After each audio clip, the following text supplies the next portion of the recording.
Sabda Pandita Ratu.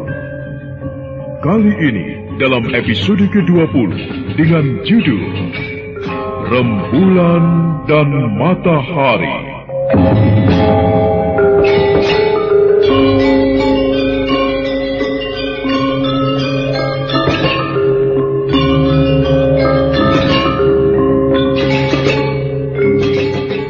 Dalam seri ke-577 ini, dengan para pemain, Aris sebagai lurah prajurit, Lili Nur Indasari sebagai Ken Umang, M. Abud sebagai Ken Arok, Rusli sebagai Paraji Gading, Ashari sebagai prajurit, dan Asti Suhastra, pengantar cerita.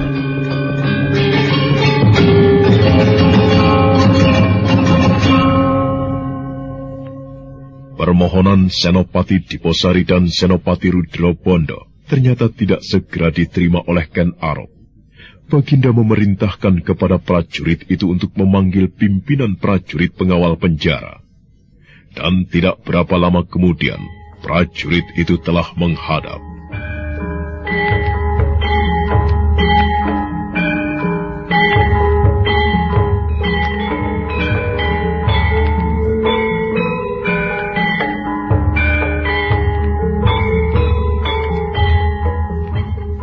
Hamba menghaturkan sembah tuanku. Aku terima lurah prajurit. Dan hamba telah siap untuk menerima perintah tuanku. Bawa tahanan yang bernama Paraji Gading kepadaku. Hamba tuanku, perintah tuanku hamba kerjakan. Hati-hatilah. Orang yang bernama Paraji Gading itu mempunyai kemampuan kanuragan yang tinggi. Hamba tuanku.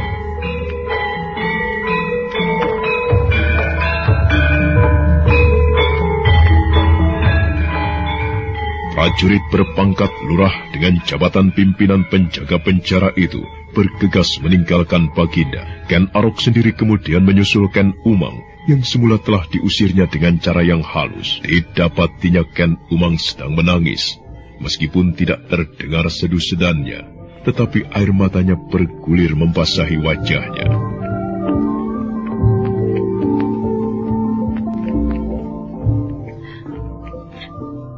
Tuanku tega melakukan hal itu pada hamba.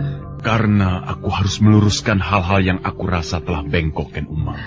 Apakah hamba telah melakukan kesalahan? Berkali-kali aku telah mengatakan kepadamu bahwa ada bagian-bagian dari masalahku yang tidak layak kau sentuh.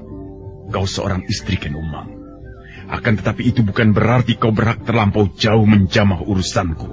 Hal demikian pula menjadi cermin siapapun, terutama istri para prajurit atau narapraja. Jika para istri itu ikut campur urusan dan pekerjaan suaminya terlampau jauh, maka istri semacam itu bukan istri yang baik. Akan tetapi, hamba tidak bermaksud demikian, tuanku.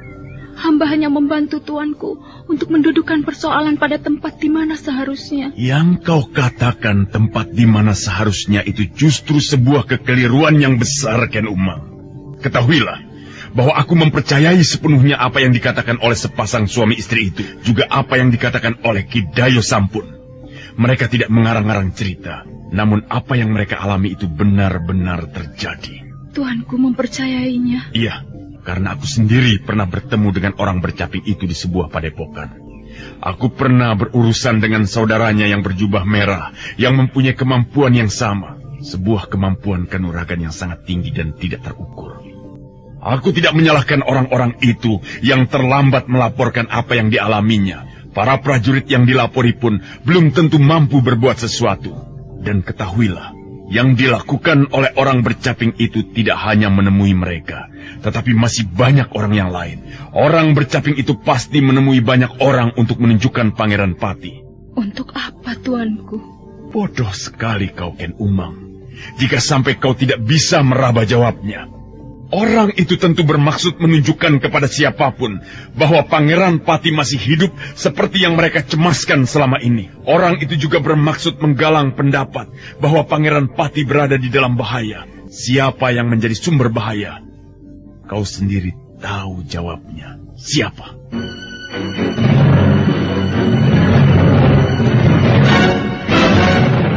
Ken Umang termangu. Matanya masih tetap berkaca-kaca. Perempuan itu menundukkan kepala, dan air matanya pun kemudian bergulir jatuh tepat di perutnya yang besar. Namun jauh di dalam lubuk hatinya, perempuan itu mengumpat.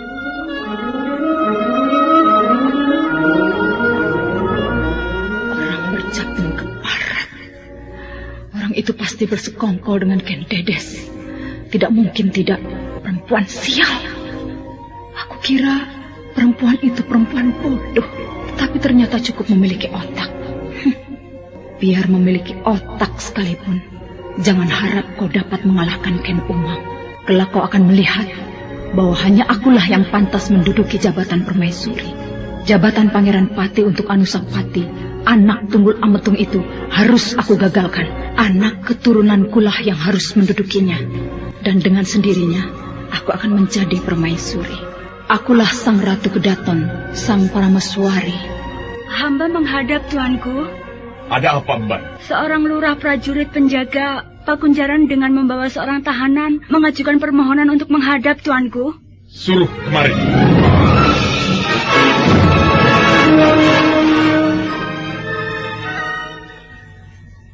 Lepas rantai yang mengikatnya itu, lurah prajurit. Hamba tuanku. Kau boleh meninggalkan ruangan ini, lurah prajurit. Hamba tuanku. Tetapi bagaimana dengan tawanan ini? Jangan kau pikirkan dia lagi. Aku telah membebaskannya. Nah, pergilah. Hamba tuanku.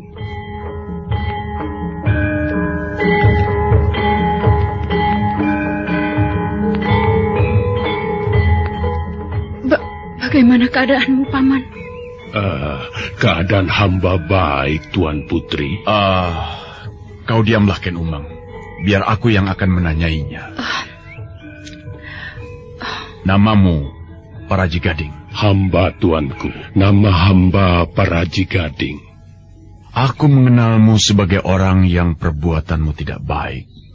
Di padang karautan, kau ingat, anak buahmu habis aku bantai. Hamba tidak mungkin lupa dengan peristiwa itu, tuanku. Kau menyandera seorang perempuan yang berasal dari perguruan pesanggaran di kaki Gunung Raung, di ujung timur Pulau Jawa ini. Jika Kameswara dan Ken Siwi Narswari, yang adalah keponakanmu sendiri pada saat itu tidak meminta maaf untukmu, kau pun tentu telah terkapar menjadi mayat. Kau bisa membayangkan kembali peristiwa itu, Paraji Gading? Hamba sangat bisa membayangkan, tuanku. Bagus. Kau mendendam kepadaku. Hamba tidak mempunyai keberanian untuk melakukannya, tuanku. Bahkan membayangkannya pun hamba tidak berani. Jika kau mendendam, kau tidak mempunyai kemampuan untuk menyalurkan nafsu dendammu itu, Paraji Gading. Kau tentu tidak akan lupa dengan Kisah Balangit. Kisah Balangit itu telah aku kalahkan, meski ia menyimpan segudang ilmu kanuragan di dalam tubuhnya. Apalagi kau, yang ilmumu tidak lebih tinggi dari Boja, Pradata, atau Tranggana. Tidak kalah tinggi dari ilmu kanuragan si kuda bandang yang terkenal dengan pisau-pisau terbangnya itu. Apa yang menyebabkan wajahmu berubah seperti itu, Paraji Gading? Wajahmu rusak. Hamba tergelincir ke sebuah jurang di kawasan air terjun Kambang Ayun, tuanku. Kau tergelincir akibat pertempuran yang kau lakukan pada saat itu? Iya. Dalam usahamu memperebutkan air suci yang konon mampu membuat umur menjadi panjang itu, Paraji Gading. Hamba, tuanku. Benarkah apa yang dikatakan oleh Ken Umang? Engkau mempunyai kemampuan melihat jauh ke depan. Engkau mampu mengintip masa yang akan datang. Engkau mampu meramal. Benarkah, Paraji Gading? Jawablah dengan jujur. Karena kalau kau ternyata tidak mampu meramalkan apa yang akan aku tanyakan kepadamu, maka aku tidak akan menyisakan secuil kecil pun rasa kasihan yang aku miliki. Aku sendiri yang akan menjatuhkan hukuman kepadamu. Aku penggal lehermu. Hamba, tuanku. Yang hamba lakukan hanyalah menerjemahkan sebuah peristiwa. Ada kemungkinan hamba akan bisa menerjemahkan sebuah keadaan yang akan terjadi di masa yang akan datang. Namun, mungkin juga hamba tidak mampu melakukannya sama sekali.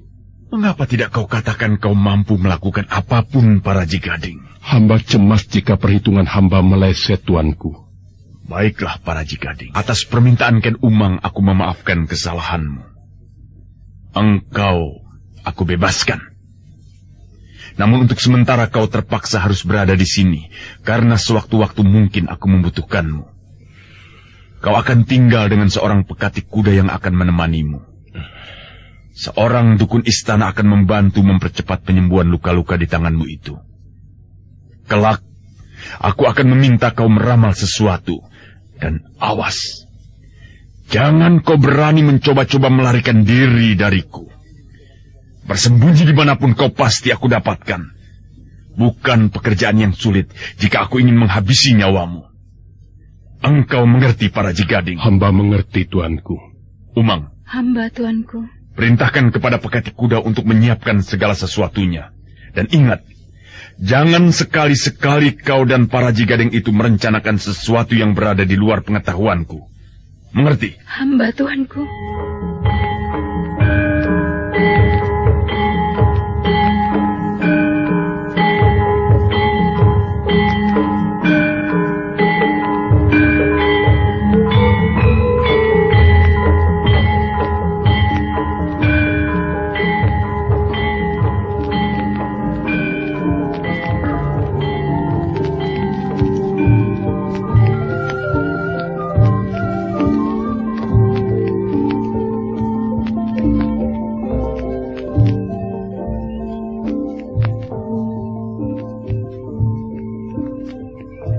Bagaimana dengan luka di tanganmu, Paraji Gading?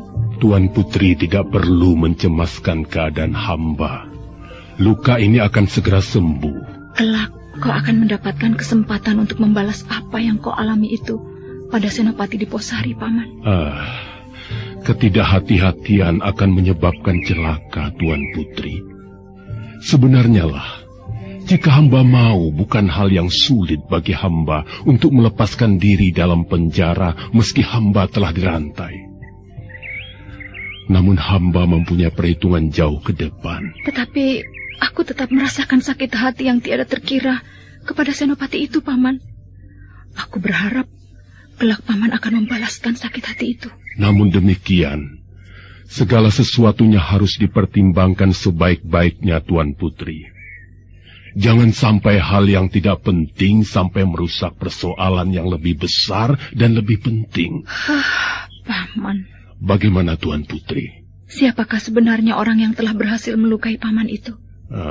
Paman mampu menghilang dengan menggunakan perlindungan Aji Panglimunan. Akan tetapi, orang yang melepas pisau itu mampu menggapai Paman. Hamba belum tahu, Tuan Putri. Namun hamba berharap kelak hamba akan mengetahuinya.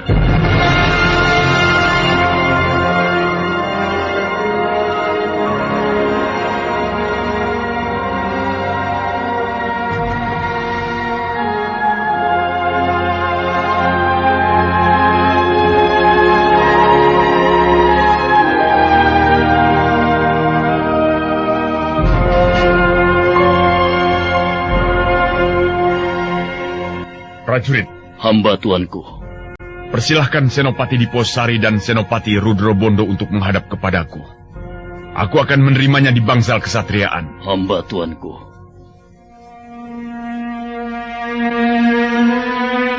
Matahari memanjat naik, cahayanya tak terhambat apapun.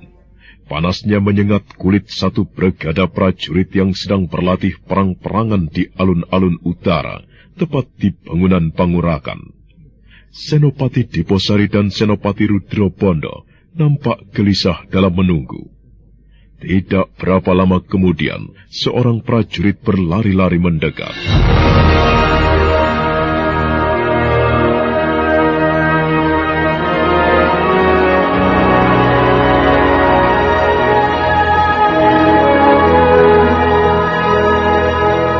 Bagaimana, prajurit? Baginda telah berkenan menerima Tuan berdua. Di mana Baginda akan menerima kami? Di bangsal kesatrian, Tuan. Baiklah, terima kasih. Sekarang kami berdua akan ke bangsal kesatrian.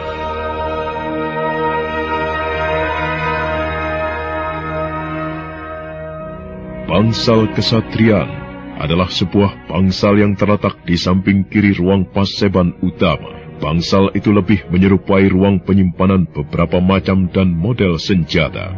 Di sanalah Ken Arok telah siap menerima Senopati Rudra Bondo dan Senopati Diposari. Nampak di tangan Baginda sebilah keris yang masih berada di dalam warangkanya. Gagang keris itu kelihatan mencuat, sedang bagian tubuhnya terbungkus dengan lawe berwarna putih. Diposari dan Rudra Bondo yang menghadap tidak lupa mengucapkan salam dan sembah, sebagaimana tata cara yang berlaku di dalam istana. Sejak kapan kau berada di Singasari, Senopati Rudra Bondo? Hamba tuanku, hamba berada di Singasari sejak semalam. Hamba bermalam di rumah Adi Senopati Diposari. Kedatanganmu tentu bukannya tanpa maksud, Senopati. Hamba tuanku, hamba telah diperintahkan oleh Kakang Rangga Lampitan untuk mendapatkan keyakinan atas berita-berita yang simpang siur, yang tidak diketahui kejelasannya. Berita apakah yang beredar di Kediri itu? Hamba tuanku, para pedagang di pasar-pasar sibuk membicarakan lenyapnya Pangeran Pati Anusapati. Bagaimanapun juga, berita itu bisa membangkitkan keresahan dan menimbulkan berbagai gejolak.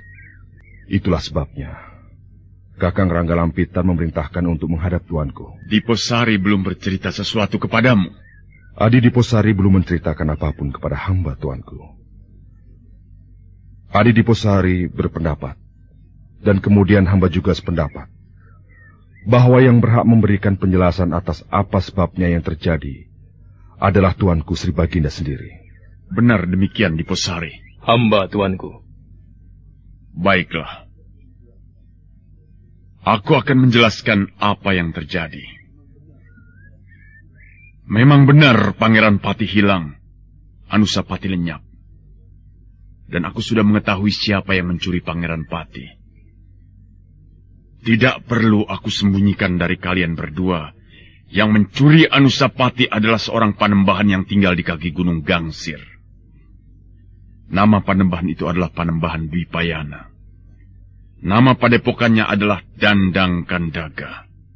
Mengapa panembahan itu melakukannya, tuanku? Panembahan itu merasa dengan apa yang dilakukannya itu, ia bermaksud menyelamatkan Anusapati. Jika demikian, apakah sebenarnya ada bahaya yang membayanginya, tuanku? Itu hanya sekedar sebuah kesalahpahaman, dan aku sedang berusaha untuk mengatasinya. Hal itulah yang sedang terjadi. Kau boleh melaporkan apa yang aku jelaskan itu kepada Kakang Rangga Lampitan. Hamba, tuanku. Hamba akan menyampaikannya. Dan kebetulan kau datang ke Singasari, Rudra Bondo. Aku akan mempercayakan sebuah tugas yang berat kepadamu. Aku perintahkan kau dan Diposari untuk naik ke Gunung Kelut.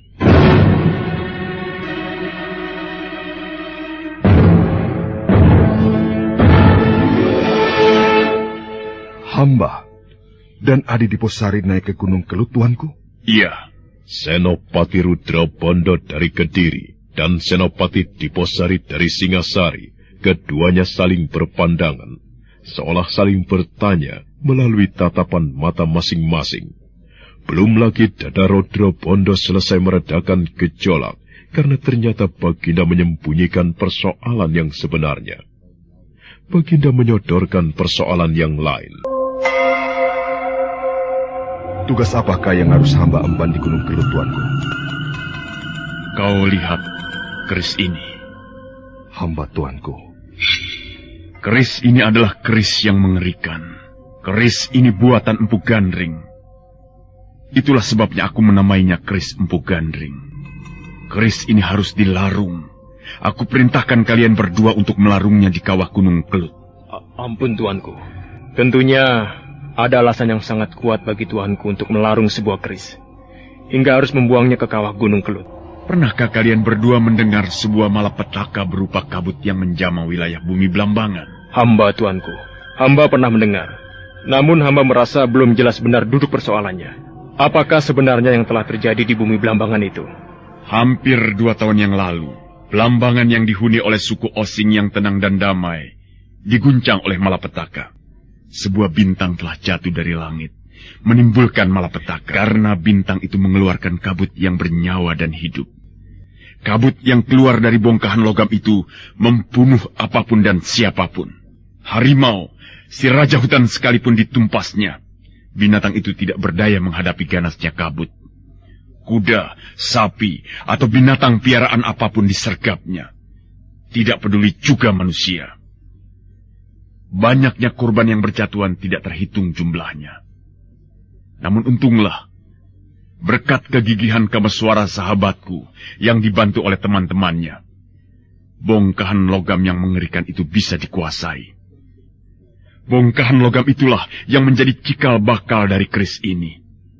Itulah sebabnya keris ini mempunyai pamor yang buruk. Pamor yang mampu menguasai pemegangnya untuk berbuat di luar kendali atau kesadarannya sendiri. Empu Gandring saat ini telah tiada, tuanku. Ya, Empu Gandring telah tewas. Aku yang membunuhnya. Namun aku melakukan itu karena pengaruh dari pamor keris ini yang tidak terlawan. Aku sama sekali tidak menyadari apa yang aku lakukan. Tahu-tahu aku terkejut ketika keris yang aku pegang ini berlumuran darah. Ya, sebuah keris yang mengerikan sekali. Jika Tuanku Baginda saja sampai bisa dikuasai, betapa dahsyatnya kekuatan pamornya. Tuanku, bagaimana sampai keris itu jatuh di tangan Kebo Ijo? Aku berikan keris ini kepadanya, karena aku merasa ngeri terhadap pamor keris yang sedemikian jahatnya itu. Akan tetapi ternyata, pamor itu telah menguasai jalan pikiran Kebo Ijo. Keris buatan Empu Gandring itu dipergunakan untuk membunuh aku, Tunggal Ametung. Diposari dan Rudra Bondo mengangguk-angguk, namun di dalam hati mereka ada penolakan atas apa yang diceritakan oleh Ken Arok. Sebenarnya lah, Diposari merasa yakin bahwa Kebo Ijo hanyalah korban yang diumpankan oleh Ken Arok sendiri sebagai pancadan untuk menggapai cita-citanya. Senopati Diposari dan Rudra Bondo memperhatikan bilah keris yang dipegang Ken Arok dengan cermat. Mereka melihat keris yang berwarna hitam kebiru-biruan itu seperti keris dari jenis yang haus darah. Setiap sentuhannya, meski hanya sebuah sentuhan kecil saja, akan sanggup mengantarkan kematian siapapun. Perlahan, Ken Arok kembali menyarungkan keris ke dalam warangkanya dan dibungkusnya keris itu dengan lawe putih.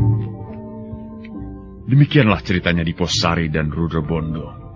Beranikah kalian melaksanakan tugas yang aku bebankan ini? Hamba merasa tugas itu adalah tugas yang sangat berat, Tuanku. Jika Tuanku saja bisa dipengaruhi oleh kekuatan pamor yang dimilikinya, apalagi orang semacam hamba. Hamba cemas jika hamba melakukan sesuatu yang tidak terkendali. Aku bisa mengerti, Rudra Bondo. Pamor keris ini memang sangat mengerikan. Namun jika keris ini tidak dikeluarkan dari dalam warangkanya, tidak akan terjadi apa-apa. Jika sampai kau mencabut keris ini, maka seketika itu juga kau akan berubah. Kau akan merasa dirimu hilang, berganti sosok yang lain. Dan sosok yang lain itu bisa mempunyai kekuatan yang mengerikan. Kekuatan iblis. Nah, terimalah keris ini. Aku perintahkan kepadamu berdua, larung di kawah Gunung Keluh.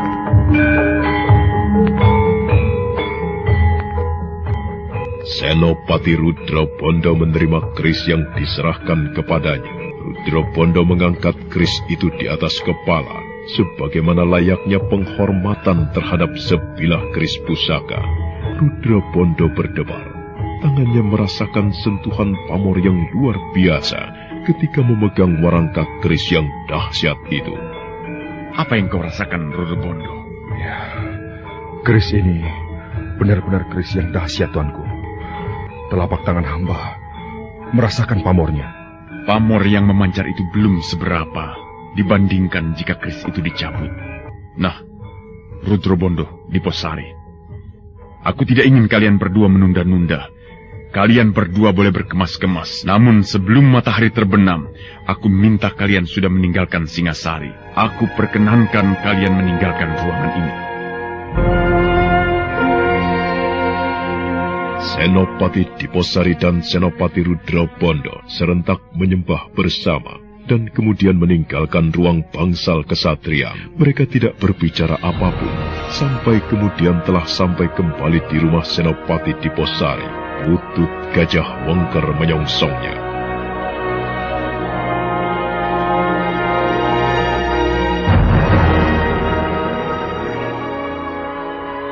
Bagaimana Nak Mas Diposari? Apakah Nak Mas telah mendapat keterangan bagaimana sikap Baginda terhadap Padepokan Dandang Kandaga? Aku minta maaf, Paman. Kenapa, Nak Mas? Kami telah berhasil menghadap Baginda. Akan tetapi, kami tidak berhasil mendapatkan keterangan yang Paman butuhkan itu. Jika kami memasakkan diri, kami cemas jika tuanku malah mencurigai kami. Oh, jadi Nak Mas belum bisa mendapatkan keterangan itu? Belum, Paman. Belum sempat kami menggiring percakapan ke arah persoalan itu. Baginda telah mengusir kami untuk segera meninggalkan bangsal kesatriaan. Bahkan, Baginda telah memerintahkan kepada kami berdua untuk melarung pusaka ini. Melarung pusaka? Benar, Paman. Dengan gamblang, Diposari dan Rudra Pondo menceritakan pertemuannya dengan Baginda ketika menghadap ke istana. Putut Gajah Wengker, utusan Panembahan Dwipayana dari Padepokan Dandang Kandaga itu, mendengarkannya dengan seksama.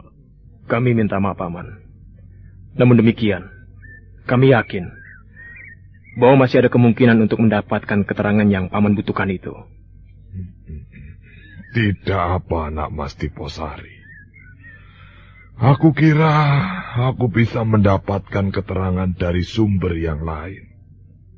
Namun, persoalan keris yang akan dilarung ini justru sangat menarik perhatianku, Nak Mas. Bagaimana, Paman?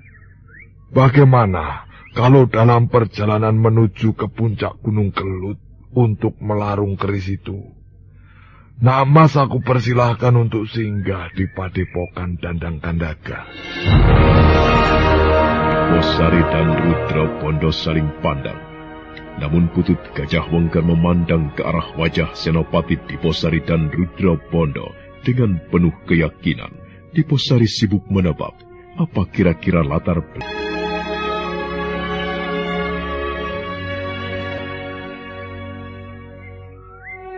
Jangan salah paham dulu, Nak Mas. Jika aku menawarkan kepada Nak Mas berdua untuk singgah terlebih dulu ke Padepokan Dandang Kandaga di kaki Gunung Gangsir sebelum Nak Mas melaksanakan tugas melarung keris. Apakah dengan demikian berarti Paman mempunyai kepentingan dengan keris itu? Jika disebut berkepentingan, mungkin memang berkepentingan, Anak Mas. Akan tetapi yang jelas, kepentingan itu tidak berupa keinginan untuk menguasainya, apalagi memilikinya. Panembahan adalah orang yang waskita dan berpandangan tajam. Mungkin sang Panembahan akan bisa memberikan penjelasan yang berkaitan dengan sifat-sifat keris itu, di mana bahkan Baginda sendiri mungkin tidak mengetahuinya. Bagaimana Kakang Rudopondo? Aku tidak keberatan menerima tawaran itu. Sebenarnya lah hatiku sangat terusik oleh keberadaan sang Panembahan. Sosok aneh yang banyak menyimpan rahasia. Aku ingin berkenalan dengannya. Jadi, kita singgah di Gunung Gangsir? Iya. Apa yang kita lakukan adalah sebuah kesalahan karena kita telah menyimpang dari perintah Baginda. Namun, aku sependapat denganmu. Kita singgah ke Gunung Gangsir. Kita menghadap sang Panembahan tanpa bermaksud membelokkan tugas kita untuk melarung keris Empu Gandring. Meskipun itu berarti jarak yang kita tempuh akan melingkar dan lebih jauh. Namun, bagaimana dengan Paman? Aku akan tinggal di Singasari barang sehari lagi, Nak Mas. Aku akan berusaha mendapatkan keterangan.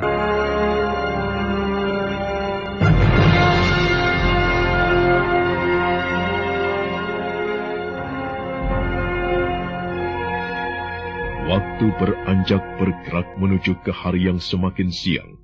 Namun dalam waktu yang merambat tak terhambat itu, Ken Arok telah menceritakan kehadiran Rudra Pondo kepada Ken Umang. Diceritakan pula apa keperluan Rudra Pondo datang ke Singasari.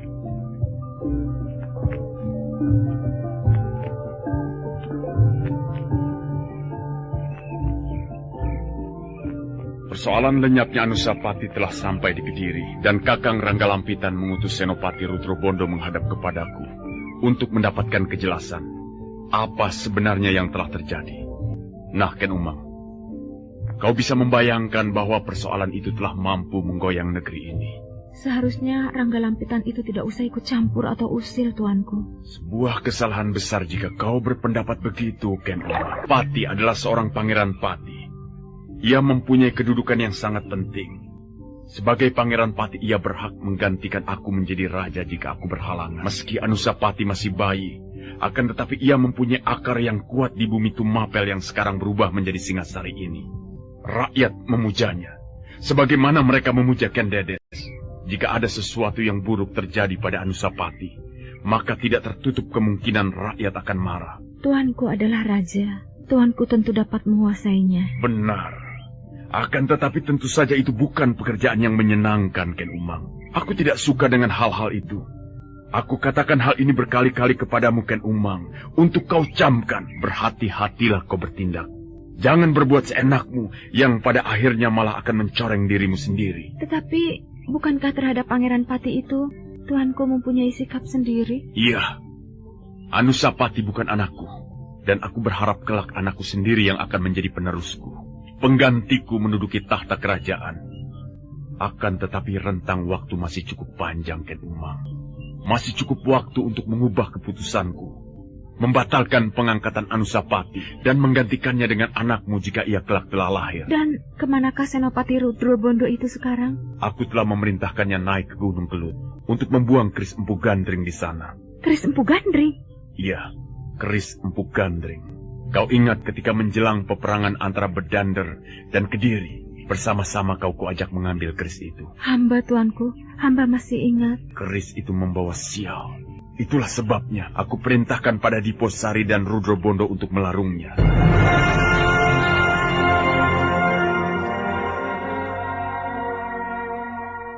Demikianlah Ken Arok telah menceritakan persoalan keris itu pada Ken Umang istrinya. Dan pada kesempatan berikutnya, Ken Umang kemudian juga menceritakan kepada para Cigading. Nampaknya, perjalanan cerita itu akan menjadi sebuah hambatan bagi Diposari dan Rudrobondo yang akan memanjat naik puncak Gunung Kelut untuk melarung keris Empu Gandring. Di bagian belakang istana, para Cigading mengambil sebuah sangkar yang berisi burung dara. Wah, ternyata Kiai adalah penggemar burung piaraan. Benarkah itu, Kiai Paraji? Sekedar menyalurkan kesukaan saja, Adi. Sebagaimana denganmu sendiri, aku lihat juga mempunyai kesukaan tersendiri terhadap kuda. Dan itulah sebabnya Adi memilih menjadi pekati kuda di Istana Singasari. Benar, Kiai. Orang tuaku yang telah tiada dulunya adalah seorang pedagang kuda yang berhasil. Dari mendiang ayah, aku banyak mengenal sifat-sifat dan jenis kuda, Kiai. Nah, itulah sebabnya aku sangat memahami berbagai hal tentang kuda, Kiai. Menurut pendapatku, kuda adalah binatang yang luar biasa. Ia mampu berlari terus-menerus pada jarak yang sangat jauh. Otot-ototnya sangat kuat. Meski harimau adalah binatang yang menakutkan, namun kekuatan berlarinya tidak seberapa dibandingkan dengan kuda, Kiai. Apakah tidak lebih cepat harimau, Adi? Tidak, Kiai. Harimau berlari cepat hanya di saat memburu mangsanya saja, Kiai. Akan tetapi, jika berlari untuk jarak yang jauh, harimau kalah dengan kuda. Bayangkanlah, Kiai, apakah kira-kira harimau mampu berlari hingga Kediri? Ya. Adi benar. Harimau seganas apapun tentu tidak akan sanggup untuk berlari dari Singasari ke Kediri. Namun kuda mampu melakukannya. Jika demikian, sebaliknya denganku. Ya, aku gemar dengan memelihara burung. Akan tetapi aku tidak begitu banyak mengenal sifat-sifat burung itu. Aku hanya suka karena burung itu bisa dengan sayap-sayapnya, dan binatang ini mampu mendayung angin, melesat di udara. Wah, apakah Kiai pernah berangan-angan ingin bisa terbang seperti yang dilakukan burung?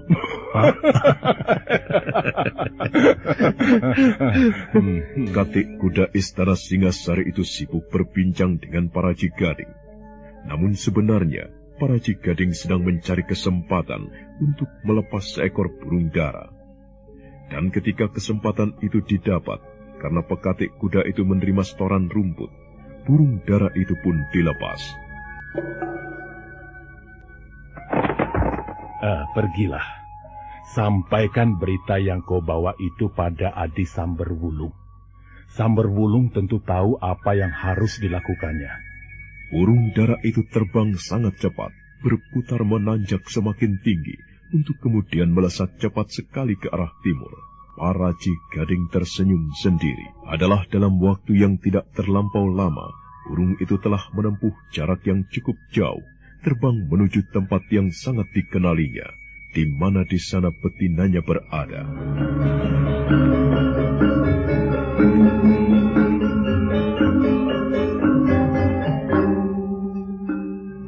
Ada apa, Lambung? Burung dara ini sudah kembali ke kandangnya. Kakang para Cigading telah mengirim selai rontal terikat pada badannya. Berita apa yang dibawa burung itu? Kita diminta mencegah 2 orang senopati yang menempuh perjalanan ke puncak Gunung Kelut, bermaksud melarung sebuah keris. Nama senopati itu adalah Rudro Pondo dan Dipusari. Kita diperintahkan untuk merampas keris itu. Kita diminta merampas keris? Benar, Kakang Samberwulung. Aneh. Ya, sungguh aneh Kakang para Cigading itu. Jangan beranggapan begitu. Siapa tahu keris itu bukan keris sembarangan. Bukankah ada yang berpendapat bahwa keris-keris tertentu membawa tuah? Bahkan jika keris itu adalah keris kerajaan. Siapa orang yang mampu menguasai pamornya, mungkin akan menjadi raja. Baiklah, Lambung. Siapkan kuda-kuda kita. Kita coba untuk memenuhi perintah Kakang para Cigading itu. Kita harus mengejar waktu dan menempatkan diri di jalan yang akan dilewati oleh kedua senopati itu. Jalan yang masuk akal dari Singasari ke Kelut adalah melalui Terawang. Kita segera ke sana.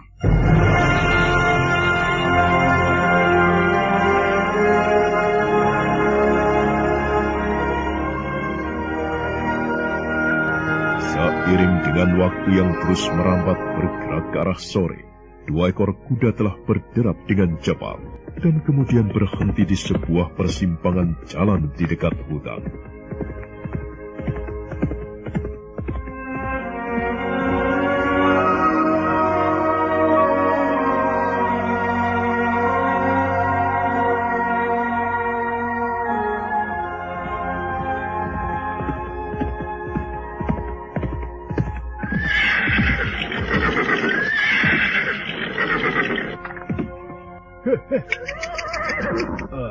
Mengapa berhenti, Kakang Samberwulung? Kau berbeloklah ke kanan. Aku akan terus. Mengapa aku harus berbelok ke kanan? Carilah keterangan ke Singasari. Siapa Senopati Diposari dan Rudro Bondo itu? Kapan ia berangkat? Ke arah mana ia menempuh perjalanan? Aku tidak mau kehilangan jejak orang itu. Mungkin saja senopati-senopati itu menempuh jalan lain. Baik. Aku mengerti maksudmu. Sampai bertemu lagi nanti di Terawang. Ya.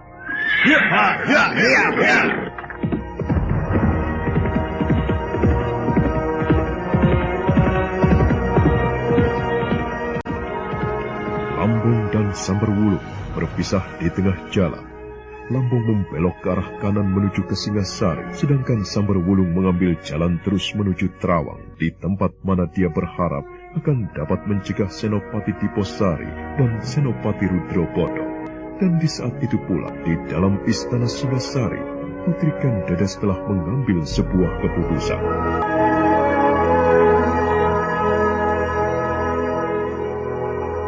Hamba mohon, Tuanku berkenan mengabulkan permohonan hamba. Hamba ingin kembali ke Panawijen. Tidak, Ken Dedes. Aku tidak mengizinkan kau ke Panawijen. Mengapa, Tuanku? Mengapa hamba tidak diperkenankan pulang ke Panawijen? Bukankah Panawijen adalah kampung halaman hamba, Tuanku? Saat ini adalah saat yang tidak tepat untuk ke Panawijen. Tuanku, hamba membutuhkan ketenangan. Batin hamba dalam beberapa hari ini telah terkoyak-koyak. Hamba tidak ingin mati karena menanggung kesedihan. Siapa tahu, dengan hamba beristirahat di Panawijen, ketenangan hati akan hamba peroleh, dan hamba akan mendapat kesempatan untuk melihat dan menelaah, serta mengambil keputusan yang terbaik. Hamba mohon agar Senopati Diposari ditugaskan mengawal hamba kembali ke Panawijen, Tuanku. Diposari saat ini tidak ada. Ia aku perintahkan pergi ke Kelut. Jika demikian, Tuanku bisa memerintahkan kepada Senopati yang lain untuk mengawal hamba kembali ke Panawijen. Diri ke Panawijen dengan atau tanpa pengawalan. Mban tua yang telah menceritakan kehamilan Ken Dedes itu terkejut ketika Ken Arok menyusul ke baraknya. Di luar dugaan mban tua itu, Ken Arok ternyata meminta saran dan nasihatnya apa yang harus dilakukan oleh Ken Arok.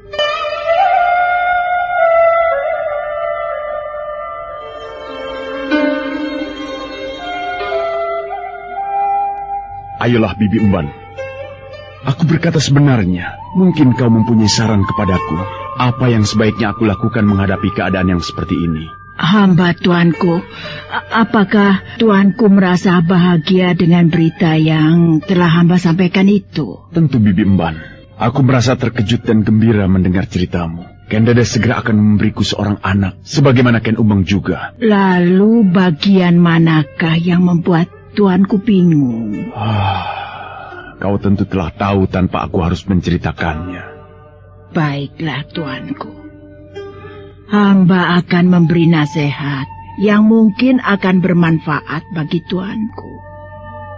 Menurut yang hamba ketahui, ada dua perkara besar yang pasti dialami manusia, kelahiran dan kematian. Kelahiran merupakan awal kiprah manusia dalam kehidupan, sedangkan kematian adalah saat akhirnya. Di antara kelahiran dan kematian itu ada sebuah peristiwa yang tidak kalah penting, yaitu perkawinan. Dengan perkawinan itulah manusia kemudian beranak pinak. Sepasang menjadi berpasang-pasang dan seterusnya. Perkawinan seharusnya merupakan pelengkap kebahagiaan manusia. Namun pada Tuanku, perkawinan yang Tuanku alami serasa bagaikan bara api. Ampun Tuanku, benarkah dugaan hamba itu? Engkau benar, Bibi Emban. Yang terjadi pada Tuanku Sri Baginda adalah karena Sri Baginda beristri dua. Andai kata dua orang istri Tuanku itu bisa rukun satu dan lainnya, sama-sama mengabdi dengan tulus kepada Tuanku, maka hawa panas di dalam rumah tangga Tuanku tidak akan terjadi, Tuanku. Nasihat yang bisa hamba berikan kepada Tuanku adalah Tuanku harus membuat kedua istri Tuanku itu rukun, saling bisa menerima kenyataan. Tuan Putri Ken Dedes bisa menerima kenyataan hadirnya Tuan Putri Ken Umang. Sebaliknya demikian pula dengan Tuan Putri Ken Umang bisa menerima kenyataan bahwa di samping Tuan Putri Ken Umang, Tuanku juga mempunyai istri yang lain, yaitu Tuan Putri Ken Dedes. Itulah yang sulit, Bibi Emban. Bagian mana yang sulit, Tuanku? Membuat keduanya saling bisa menerima kenyataan itulah yang sulit. Tuanku adalah seorang raja. Apapun yang Tuanku ucapkan adalah sebuah sabda yang harus dilaksanakan. Tuanku adalah orang yang sakti pilih tanding. Mengapa untuk mengatasi perbedaan pendapat dua istri saja Tuanku tidak mampu? Tuanku, jika Tuanku mendambakan ketenangan di dalam istana Tuanku ini, maka satu-satunya cara hanyalah dengan cara itu. Kedua istri Tuanku harus saling bisa menerima kenyataan. Tanpa itu, mereka terus akan bersaing, bahkan dengan cara yang nampaknya tidak masuk akal. Kau telah memberi sebuah jawaban yang sederhana, Bibi Emban. Akan tetapi yang sederhana itu sangat mendasar sekali. Ya, aku harus membuat keduanya rukun. Tetapi apa, Tuanku? Aku mengenal Ken Umang dengan baik. Karena Ken Umang adalah istriku. Aku mengenal pula Ken Dedes dengan baik. Aku tidak yakin apakah keduanya bisa rukun berdampingan mengabdi padaku. Mereka bukan benda yang bisa diatur, Bibi Emban. Akan tetapi manusia yang mempunyai hati dan perasaan, yang memiliki kehendak. Akan tetapi waktu terus akan bergerak, Tuanku. Segala sesuatu bisa berubah. Apa yang di saat ini Tuanku yakini sebagai hal yang tidak mungkin, apakah tidak mungkin juga untuk waktu-waktu selanjutnya? Nah, jika Tuanku Baginda berkenan mendengar nasihat hamba, jangan biarkan Tuan Putri Ken Dedes terlampau lama berada di Panawijen. Tuanku harus mengusahakan secepatnya agar Pangeran Pati Anusapati yang masih bayi itu kembali ke pangkuan ibunya. Iya, kau benar, Bibi Emban. Sebaiknya aku memang melakukan saranmu itu. Aku harus membuat Ken Umang bisa menerima kenyataan. Sebaliknya dengan Ken Dedes, ia nampaknya tidak mempersoalkan kehadiran Ken Umang sebagai madunya. Jika aku bisa mengendalikan keliaran Ken Umang, maka dengan sendirinya hawa panas itu akan berakhir. Terima kasih, Bibi Emban. Nasihatmu benar-benar aku hargai.